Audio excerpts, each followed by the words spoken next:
잘 지냈죠? 오늘 이제 우리가 두 거울에 대해서 우리가 지금 배우고 있는데, 지난주에 이제 라반이라는 거울, 율법이라는 거울에 대해서 우리가 생각을 해봤고, 오늘은 두 번째 거울인 이 레아라는 인물의 거울에 대해서 우리가 한번 살펴보려고 해요. 야곱이 분노합니다. 라반이 어떻게 이렇게 나에게 이렇게 속일 수 있는가라고 분노했을 때, 그 분노의 화살을 올곧이 받아내야만 했던 한 인물이 있어요. 그 인물이 바로 레아입니다. 레아. 여러분, 레아는 이 라반의 속임수의 도구로서 사용되었죠. 그죠? 네, 억울했을 것 같아요. 하지만 레아 자신도 아마도 그런 것이 필요했을 것 같아요. 왜냐하면 17절의 말씀을 보면요, 레아에 대해서 그리고 라헬에 대해서 이렇게 설명을 하고 있어요. 레아는 시력이 약하고 라헬은 곱고 아리따우니. 사실 이것은 완곡한 표현이에요. 뭐냐면은 라헬의 어떤 그 눈부신 아름다움에 비해서 이 레아라는 인물은 사실 그렇게 곱지 못했고 빛나지 못했던 존재라는 거예요. 그것을 완곡하게 지금 성경이 표현하고 있는 겁니다. 이 레아라는 존재는 자기 자신으로서는 누군가에게 사랑받을 수 없는 그런 여인이었어요. 그래서 누군가로 가짜가 되지 않고서는 이 사랑받을 수 없는 존재가 바로 이 레아였다. 야곱과 굉장히 비슷하죠. 그리고 이 레아는 야곱으로부터 편애를 당합니다. 편애. 사실 야곱의 큰 상처가 뭐였어요? 아버지가 그 이 에서만을 편애했던 것이죠. 그것이 야곱이 받은 가장 큰 상처였어요. 그런데 지금 어떻게 하고 있어요? 야곱은 피해자에서 가해자가 되고 있어요. 그죠? 그는 라헬을 편애함으로 레아를 아주 노예하게 아주 끔찍한 상처를 지금 주고 있는 모습을 우리는 볼 수가 있어요. 31절에 보면 레아가 하나님께서 보시기에 레아가 사랑받지 못함을 보시고 라는 이 말씀이 나와요. 그런데 여기 사랑받지 못하다라는 말의 이 원어를 살펴보면 사내라는 말을 쓰는데, 이거는 그냥 단순히 덜 사랑받는다는 표현이 아니라 미워하다, 거절하다, 심지어는 혐오하다라는 의미까지가 포함된 단어예요. 그러니까 지금 이 야곱이 지금 이 레아에게 얼마나 큰 상처를 주고 있는가, 얼마나 지금 이 레아를 향해서 그 분노를 표출하고 있는가를 우리는 볼 수 있다라는 거예요. 사실 이 야곱의 이중적인 모습, 우리가 지난주에도 살펴봤지만 똑같다라고 했죠. 우리 모습도 다르지 않다라고 했죠. 우리는 누군가에게 상처받기도 하지만 상처를 주기도 한다고요. 왜요? 우리의 죄성 때문에, 자기 중심성 때문에 우리는 삐뚤어진 사랑, 왜곡된 사랑을 할 수밖에 없는 존재라고 이야기했습니다. 레아는 이렇게 지금 야곱으로부터 큰 상처를 받고 있어요. 그런데 하나님께서 이 레아를 회복시키시고자 하시는 이 이야기들이 이제 진행되고 있어요.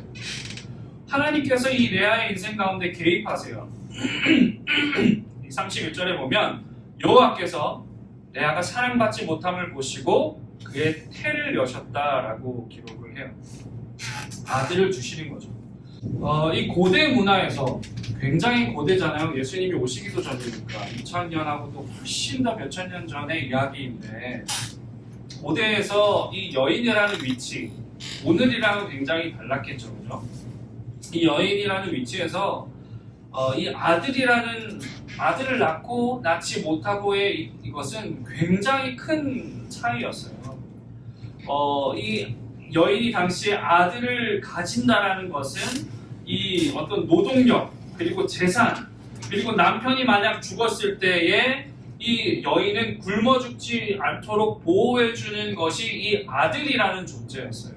뿐만 아니라 이 아들은 아버지의 이름과 기업을 잇는 씨앗이었죠.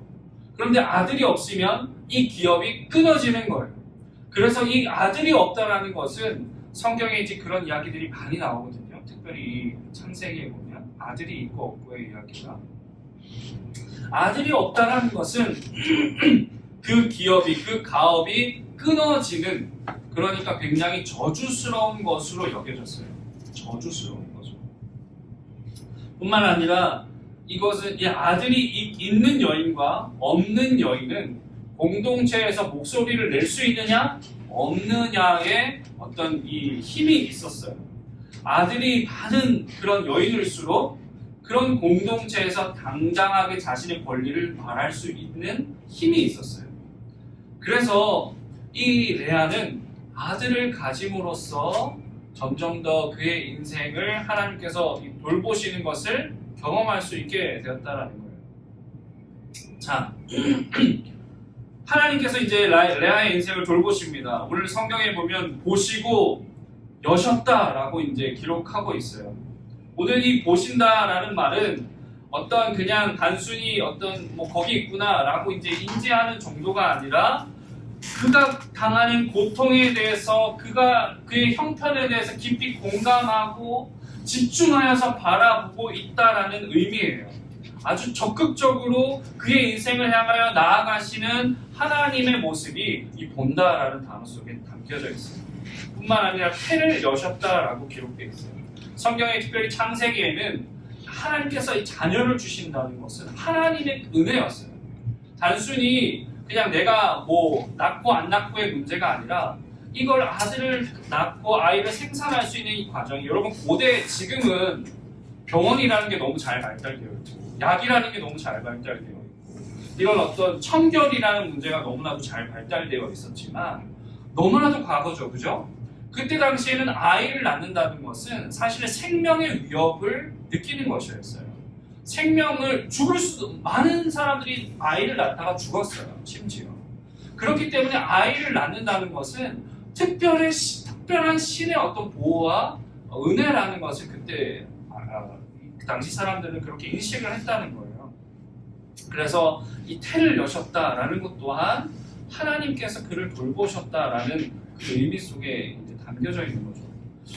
목사님이 이제 성경을 읽다가 좀 의문이 드는 게 있었어요. 왜 이게 보세요. 야곱이 막 너무 싫어하잖아요, 그죠? 너무 싫어하잖아요. 그런데 어떻게 아이를 낳을 수 있었을까? 어떻게 이렇게 아이를 많이 낳을 수 있었을까라는 이 궁금증이 생겼어요. 그런데 당시 문화 속에서는요, 이 남편이 자녀를 낳는 법적인 의무가 있었어요. 그래서 아들을 많이 낳아서 어떤 자신의 세력을 키우고 어떤 자기의 어떤 존재 가치를 잡아가는, 집안을 위해서 그렇게 해나가는 법적인 의무가 있었단 말이죠. 그러니까 이 야곱은 레아를 대할 때에 그런 법적인 의무로서 지금 대하고 있었다라는 걸 우리가 볼 수가 있어요. 그런데 여러분, 사실 생각해 보세요. 레아에게는 얼마나 이것이 큰 지옥이었을까? 남편이 어쨌든 의무를 가지고 본인에게 와요. 그리고 어쨌든 잠자리를 가져요. 그런데 마음이 있어요, 없어요? 마음이 너무 차가워요. 아침에 일어날 때마다 이 레아는 야곱에게 그 어떤 사랑의 달콤한 메시지도 눈빛조차도 받을 수 없었어요. 너무너무 괴로운 순간들이 아마 이 레아에게 지속되었을 거라고 생각했어요. 잠자리를 가지지만 그 자기를 보는 그 남편의 시선과 태도와 그 말투, 그 모든 것이 레아를 괴롭히고 있었다는 거예요. 그런 이 레아의 괴롭힘이 아들들의, 이제 레아가 지금 한 4명의 아들을 낳거든요. 이 아들들의 이름에서 우리는 찾아볼 수 있어요. 레아가 첫 번째 낳은 아들 이름은 르우벤입니다. 이제 하나님께서 자신의 괴로움을 돌보셨다라는 고백으로 그리고 이제는 내 남편이 나를 사랑하리로다라는 이 고백으로 지금 이 르우벤을 대하고 있는 모습을 볼 수 있어요. 레아는 분명히 하나님을 인식했어요. 그리고 하나님께서 내 괴로움을 돌보셨다라고 얘기했어요. 그러나 그가 기대했던 건 뭐냐면 남편의 사랑이었어요. 남편의 사랑. 이제는 남편이 나를 사랑해 주겠지. 이제는 남편이 나를 인정해 주겠지라는 기대로 지금 하나님을 보고 있었다라는 거예요. 여러분, 이 레아의 모습은 사실 오늘 우리의 모습일 수도 있어요. 그죠? 하나님을 수단으로 알고요. 그죠?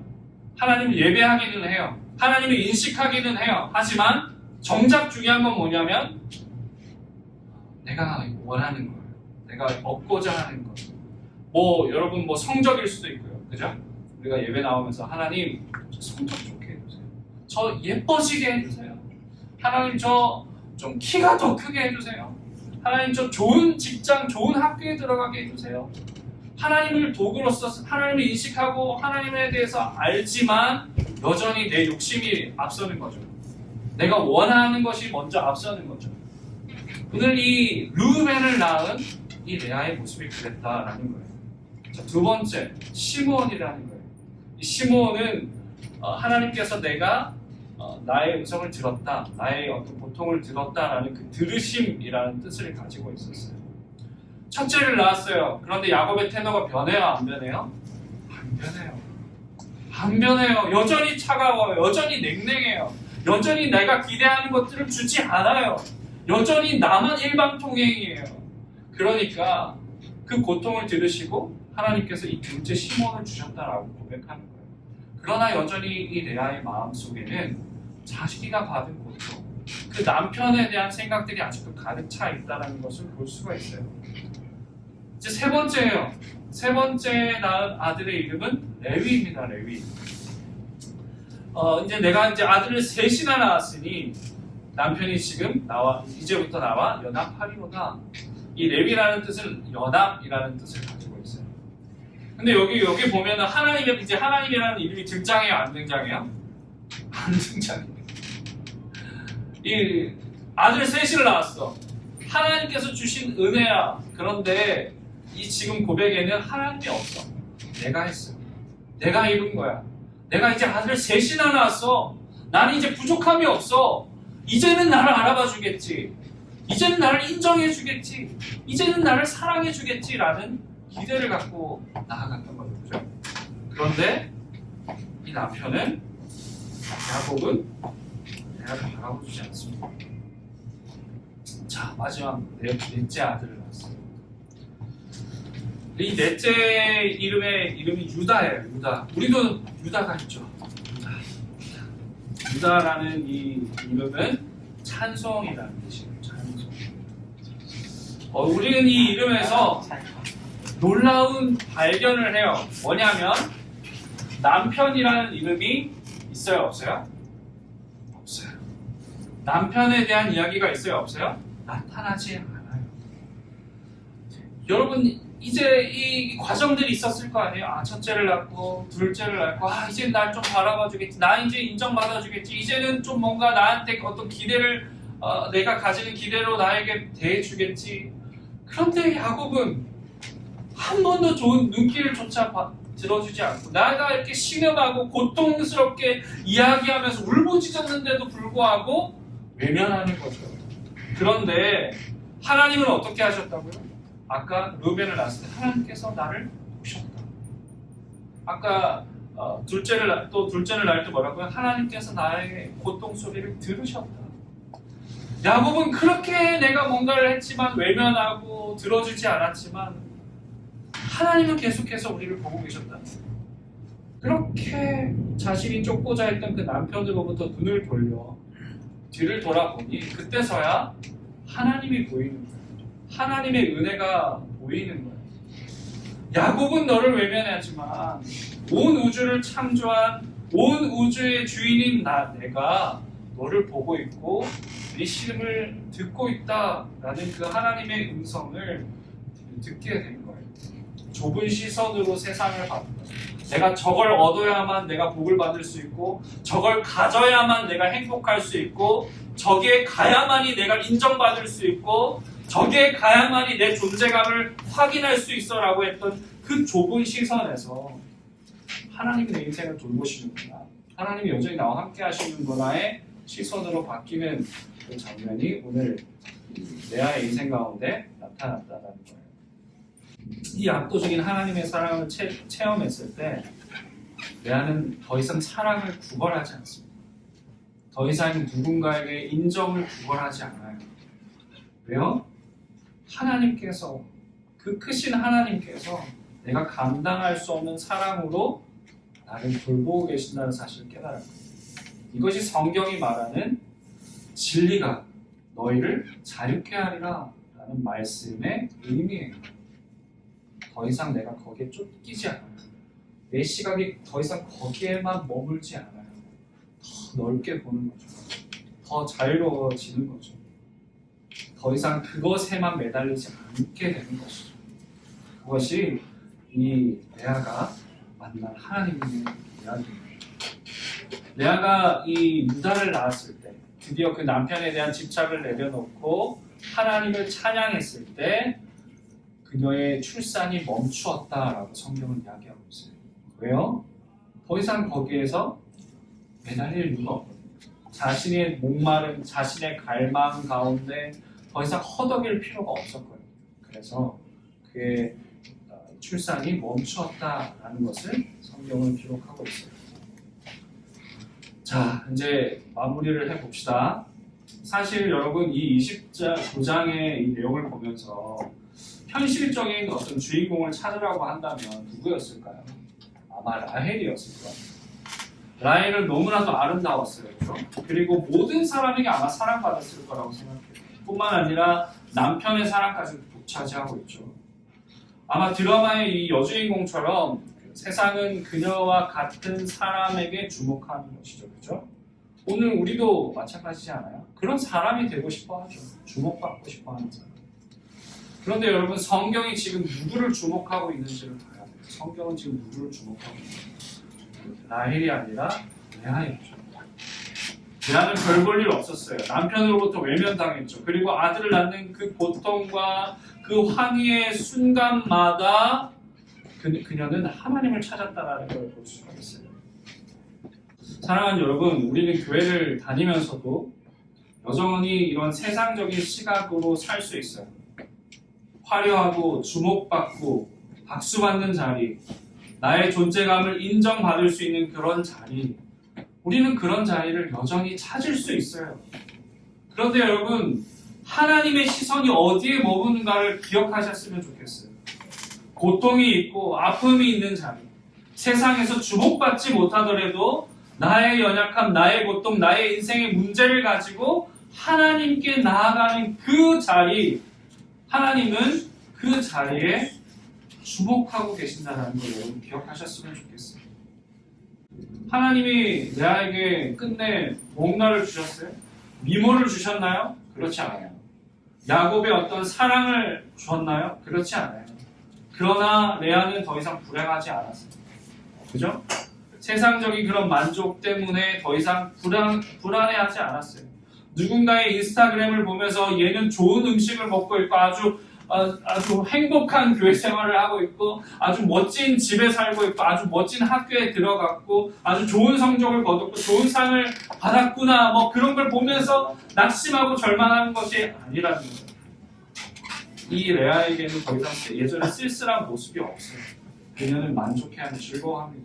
어떻게 그럴 수 있나요? 왜 상황이 변한 것이 아니라 조건이 변한 것이 아니라 세상이 주는 사랑, 비교할 수 없는 그 사랑, 하나님이 주시는 그 사랑을 우리가 경험했기 때문이다.